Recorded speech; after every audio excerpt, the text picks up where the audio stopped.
dears, welcome back to Silent Learning. It's me, Sri Bhama. മക്കളെ, നിങ്ങളുടെ examining അടുത്തെത്തി അല്ലേ? നമുക്ക് വളരെ കുറച്ച് ദിവസം മാത്രമേ എന്റെ മക്കളുടെ മുമ്പിലുള്ളൂ. സോ അതുകൊണ്ട് തന്നെ നമ്മളെ സോഴ്സസ് ഓഫ് എനർജി എന്ന് പറയുന്ന ചാപ്റ്ററിന്റെ, ഊർജ്ജത്തിന്റെ ഉറവകൾ എന്ന് പറയുന്ന ചാപ്റ്ററിലെ വളരെ പ്രധാനപ്പെട്ട കുറെ ക്വസ്റ്റ്യൻസുമായിട്ടാണ് ഇന്ന് മിസ് മക്കളുടെ മുമ്പിൽ വന്നിട്ടുള്ളത്. നമുക്ക് ഓരോരോ മാർക്കും ഇമ്പോർട്ടന്റ് ആണ് നമ്മുടെ ക്രിസ്മസ് എക്സാമിന്. സോ വളരെ ശ്രദ്ധിച്ച എന്റെ മക്കള് ഓരോരോ പാർട്ടും പഠിക്കുക കേട്ടോ. അപ്പൊ മിസ് സ്റ്റാർട്ട് ചെയ്യാണ്. അപ്പൊ നമുക്കറിയാം, നമ്മളിപ്പോ എക്സാം ടൈം ആയതുകൊണ്ട് തന്നെ നമ്മൾ നന്നായിട്ട് ഹാർഡ് വർക്ക് ചെയ്ത് പഠിക്കുക. Work hard, stay focus and make it happen. നിങ്ങൾ നന്നായിട്ട് എന്ത് ചെയ്യുക, പഠിച്ചുകൊണ്ടേയിരിക്കുക. അതിൽ ഹാർഡ് വർക്ക് ചെയ്ത് തന്നെ പഠിക്കുക. പഠിക്കുന്ന സമയം വേറെ ഒന്നിലും കോൺസെൻട്രേറ്റ് ചെയ്യാതെ ഫോക്കസ് ചെയ്ത് പഠിച്ചു കഴിഞ്ഞാൽ എന്റെ മക്കൾക്ക് ഫുൾ മാർക്ക് ഉറപ്പാണ്. സോ എന്റെ മക്കൾ അടിച്ചു പൊളിച്ചാൽ നമ്മുടെ ക്രിസ്മസ് എക്സാം എഴുതണം. സോ അതിനു വേണ്ടി മിസ് കുറച്ച് ക്വസ്റ്റ്യൻസും കാര്യങ്ങളും പ്രീവിയസ് ഇയർ ക്വസ്റ്റ്യൻ പേപ്പർ ഒക്കെ വെച്ചിട്ടുണ്ട്. നമുക്ക് ഡീറ്റെയിൽ ആയി തന്നെ നോക്കാം. ഒന്നാമത്തെ ക്വസ്റ്റ്യൻ ഇതാണ്. Filament bulb, CFL bulb, LED bulb തന്നിട്ടുണ്ട്. ഇതിൽ ഏത് ബൾബ് ഉപയോഗിക്കുന്നതാണ് ഏറ്റവും ഉചിതം എന്ന് ചോദിക്കുന്നുണ്ട് അല്ലെ. അതേപോലെ കൃത്രിമമായി മുട്ട വിരിയാൻ ഉപയോഗിക്കുന്ന ഉപകരണമാണല്ലോ ഇൻക്യുബേറ്റർ. ഏത് തരം ബൾബാണ് ഇതിന് ഉപയോഗിക്കേണ്ടത്, കാരണം എന്താണെന്ന് ചോദിക്കുന്നുണ്ട്. ഊർജ്ജ സംരക്ഷണ ദിനത്തിൽ അതിൽ സ്കൂളിൽ പ്രദർശിപ്പിക്കാനായി ഊർജ്ജ സംരക്ഷണ സന്ദേശം ഉൾക്കൊള്ളുന്ന ഒരു പോസ്റ്റർ തയ്യാറാക്കാനും മക്കളോട് പറഞ്ഞിട്ടുണ്ട്. സോ നിങ്ങൾക്ക് ഓരോരോ ബൾബിൽ തന്നിട്ട് ഏത് ബൾബാണ് യൂസ് ചെയ്യാൻ ബെറ്റർ എന്തുകൊണ്ട് ചോദിക്കുന്നുണ്ട്. An incubator is a devices of the hatch egg artificially. Which bulb is used for these devices? Why എന്ന് ചോദിക്കുന്നുണ്ട്. Prepare a poster which contain a message of energy conservation to be displayed in school energy conservation day എന്നും പറയുന്നുണ്ട്. So first question എന്തായിരുന്നു, ഏത് ബൾബാണ് better എന്നല്ലേ. എന്റെ മക്കൾക്ക് ഒരു പഠിക്കാനുണ്ട്, നമ്മുടെ വേസ്റ്റ് ഓഫ് ഫ്യൂവൽസ്, പാഴാകുന്ന ഇന്ധനങ്ങൾ എന്നുള്ളതിൽ മക്കൾക്ക് പഠിക്കാനുണ്ട്. 2 ഫിഗറുകൾ തന്നിട്ട് ഇതിൽ ഏതാണ് ബെറ്റർ ആയിട്ടുള്ളത്, എന്തുകൊണ്ട് എന്ന് ചോദിച്ചിട്ടുണ്ട്. നമുക്ക് ഓഫ് കോഴ്സ് പറയാൻ പറ്റും ഫിലമെന്റ് ബൾബ് എന്ന് പറഞ്ഞാൽ നമ്മൾ യൂസ് ചെയ്യാതിരിക്കുകയാണ് നല്ലത്. കാരണം ഫിലമെന്റ് ബൾബ് പ്രവർത്തിക്കുന്നതിന് കൂടുതൽ വൈദ്യുതി ആവശ്യമാണ് അല്ലയുടെ മക്കളെ. അതുകൊണ്ട് തന്നെ വെളിച്ചം തരുന്ന CFL ബൾബിനെ കുറിച്ച് വളരെ കുറച്ച് വൈദ്യുതി മാത്രമേ അതിന് ആവശ്യമുള്ളൂ. സോ ഫിലമെന്റ് ബൾബ് വെച്ച് കൺസിഡർ ചെയ്യുമ്പോൾ CFL ബൾബോ LED ബൾബോ ഉപയോഗിക്കുന്നതാണ് ഏറ്റവും ബെറ്റർ ആയിട്ടുള്ള ഓപ്ഷൻസ് എന്ന് പറയുന്നത്. അതിനേക്കാൾ ഊർജ്ജം ലാഭിക്കുന്നതിന് നമുക്ക് നല്ലത് ഇതാണ്, CFL ആണ്. കാരണം ഫിലമെന്റ് ബൾബിൽ എന്താണ്, ഒരുപാട് ഹീറ്റ് ആവശ്യമാണ്, ഹീറ്റ് ലിബറേറ്റും ചെയ്യുന്നുണ്ട്, അതുപോലെ ഒരുപാട് വൈദ്യുതി അവർ എടുക്കുകയും ചെയ്യുന്നുണ്ട് അല്ലെ പ്രവർത്തിപ്പിക്കാൻ വേണ്ടിയിട്ട്. അതുകൊണ്ട് എന്റെ മക്കൾക്ക് എന്ത് മനസ്സിലായി, ഊർജ്ജ ലാഭം ഉണ്ടാക്കുന്ന LED ബൾബുകളും നമുക്ക് ഉപയോഗിക്കാം. LED ഉപയോഗിക്കാം, CFL ഉപയോഗിക്കാം, അത് ഉപയോഗിച്ചാൽ പ്രശ്നമില്ല. പക്ഷെ ഫിലമെന്റ് ബൾബ് ഉപയോഗിച്ച് കഴിഞ്ഞാൽ സീനാണ്, നമ്മുടെ കറണ്ട് ബില്ലൊക്കെ ഒരുപാട് കൂടി പോകും അല്ലെ. So filament bulb require more electricity to do work. അതാണ് ഇമ്പോർട്ടന്റ് ആയിട്ട് ശ്രദ്ധിക്കേണ്ട ഒരു പോയിന്റ്. CFL bulb ആണെങ്കിൽ given the same amount of light require less electricity. Hence CFL is better to save money. നമുക്ക് ഈസി ആയിട്ട് സേവ് ചെയ്യാൻ പറ്റുന്നത് ഏതാ മക്കളെ, നമുക്കറിയാം നമ്മുടെ CFL bulb ആണ് അല്ലെ. അതേപോലെ LED lamps capable of saving greater amount of energy are now available in the market. അപ്പൊ ഏറ്റവും ബെസ്റ്റ് ആയിട്ടുള്ള നമുക്ക് LED ആണെന്ന് പറയാം. അത് കഴിഞ്ഞ് വേണമെങ്കിൽ നമുക്ക് CFL, രണ്ടും ഏകദേശം ഈക്വൽ ആണ്. പക്ഷെ LED കുറച്ചും കൂടി ബെറ്റർ ആയിട്ടുള്ള ഒരു ഓപ്ഷൻ ആണ് അല്ലെ. So LED, CFL, that is A better option. അതാണ് ഏറ്റവും നല്ല ഓപ്ഷൻ ആയിട്ട് നമുക്ക് കൺസിഡർ ചെയ്യാൻ പറ്റുക ഫിലമെന്റ് ബൾബ് വെച്ച് കൺസിഡർ ചെയ്യുമ്പോൾ. പിന്നെ നമ്മളോട് പറഞ്ഞത് ഇൻക്യുബേറ്ററിന്റെ കേസ് ആയിരുന്നു. നമ്മൾ കോഴി മുട്ട വിരിയിക്കാൻ വേണ്ടിയിട്ട് നമ്മൾ ഇൻക്യുബേറ്റർ ഉണ്ടാക്കാറില്ലേ. ആ ഇൻക്യുബേറ്ററിൽ ഏത് ബൾബാ മക്കളെ ഉപയോഗിക്കുക, നമുക്കറിയാം ബൾബ് ഏതാണ്, ഫിലമെന്റ് ബൾബാ യൂസ് ചെയ്യുക.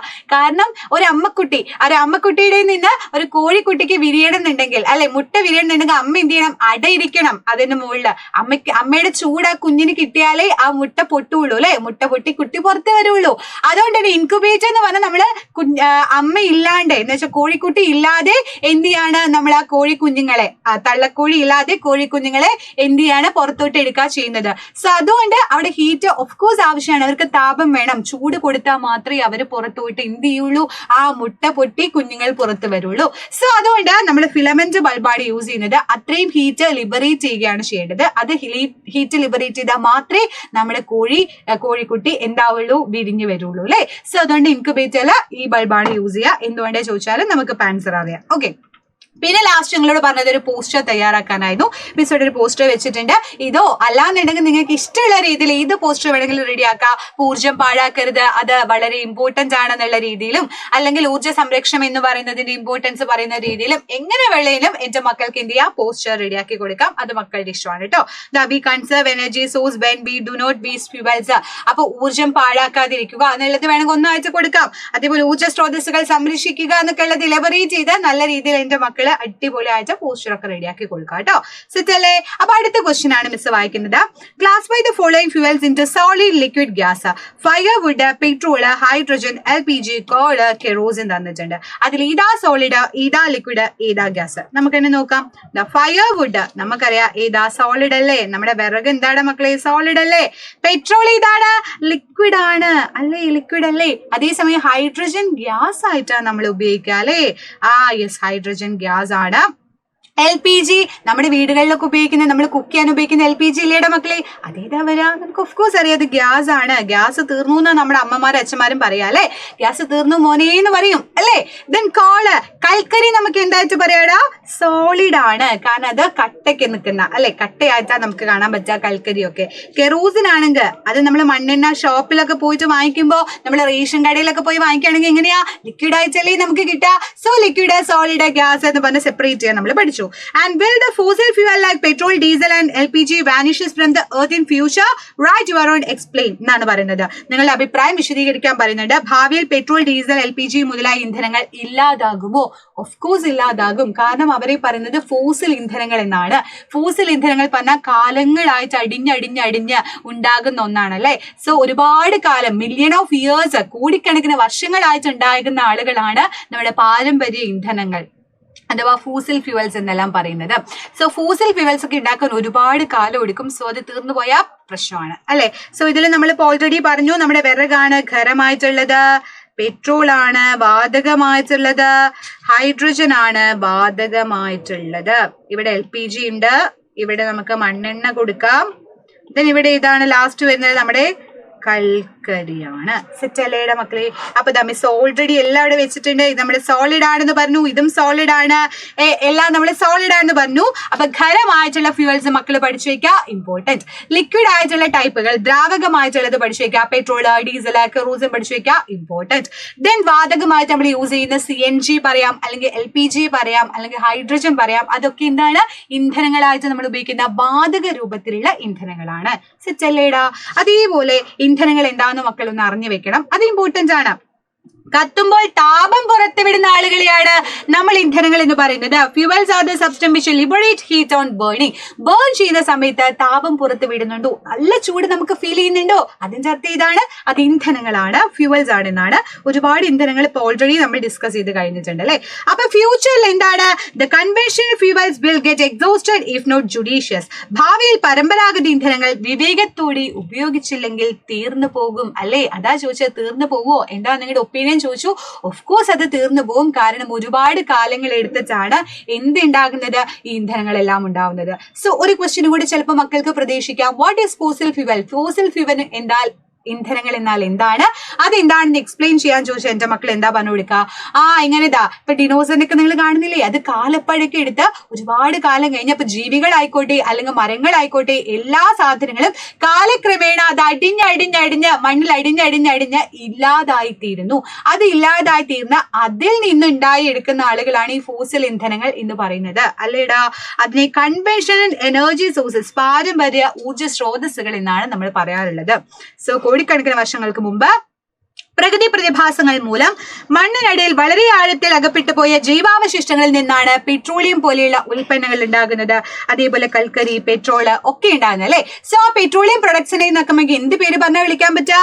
ഫോസിൽ ഇന്ധനങ്ങൾ എന്ന് പറഞ്ഞിട്ടാണ് വിളിക്കുക. ഇത്തരം ഇന്ധനങ്ങൾ ഉപയോഗിച്ചു കഴിഞ്ഞാൽ തീർന്നു പോകും. കാരണം കോടിക്കണക്കിന് വർഷങ്ങളല്ലേ, എത്ര സമയം എടുക്കും പിന്നെ അതൊന്നും ഉണ്ടായിട്ടെടുക്കാം അല്ലേ?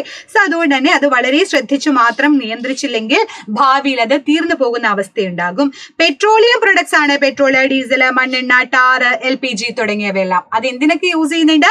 കീടനാശിനികളിലും പ്ലാസ്റ്റിക് ഔഷധങ്ങളിലും ഒക്കെ നമ്മൾ അത് ഉപയോഗിക്കുന്നുണ്ട്.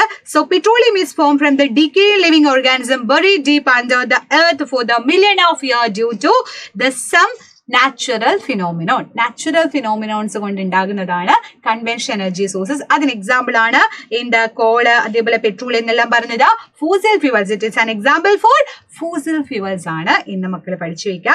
Very very very important. Such fuels cannot be replenished once it get exhausted. Petrol ഒക്കെ തീർന്നു പോയാൽ പിന്നെ നമുക്ക് കിട്ടാൻ പറഞ്ഞാൽ വളരെ ബുദ്ധിമുട്ടാണ്.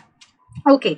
Appa petroleum formed by the decay living organism buried deep under the earth a million of years due to some natural phenomena. നമ്മൾ ഓൾറെഡി ഡിസ്കസ് ചെയ്തു.